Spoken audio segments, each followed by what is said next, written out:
Hey guys, Jade Alpine Companies. Here's the most important thing with epoxy injection. Is you need to make sure as you're injecting that the material is going from port and it spills out to port and it spills out. You don't want to leapfrog up to the next port until you've completely sealed this crack and you've pressurized it from this port to this port and it's actually leaking out. So like here I've got pressure on this. You can see these air bubbles. You come up to this guy. You've got him pressurized there. This one's just starting to do it as well. You see some epoxy coming out.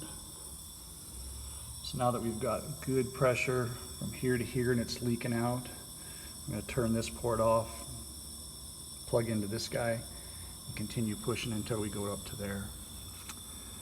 You can follow this project as well as over 2,000 others on my website, www.alpinecompanies.com.